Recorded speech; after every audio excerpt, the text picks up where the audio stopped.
So that kind of launched us. Silent Whistle was, a fun little company. We grew that up, sold it in 2009 to Global Compliance out of Charlotte, North Carolina, and started Allegiance. And again, been a fun ride. But a couple of years in, I realized this company was pretty gnarly. We do really, really hard things, and most of our competitors were started by teams of people. 5, 6, 7, MBAs from MIT were starting these companies, and here was 27-year-old Adam with not a clue what he was doing. So it became clear to me I needed to go find a partner in crime to really go do this with me. And I did, like Kareen said, I met her early on. I was like, I think she's the one. So recruited her for a while, and then she had to go get cancer. I mean, how selfish is that she couldn't come and help me? But it was just weird how it all kind of worked out after she got back from beating cancer and sent me a note like, I don't really like my job anymore. And I still remember where I was when I got a phone call that she was coming. I was in Chicago for the Notre Dame game last year by that big bean, the big shiny bean thing, which I didn't even know existed until that trip, which I don't know how I didn't know that existed. And I got a phone call standing by the bean, and she's like, I'm coming.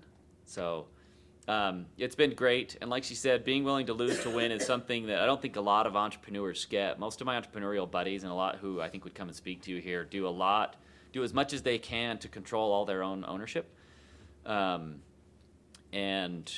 really prefer to keep a lot of the glory for themselves. And for some, they can pull it off. They can make that work for years and years and years, and they can be the guy all by themselves. But a lot of those guys also sacrifice quite a bit in the process. Larry Miller was one who was able to do that. But when I got to know him, 5 or 6 years before he died, he regretted a lot of his life. He regretted not spending more time with his kids.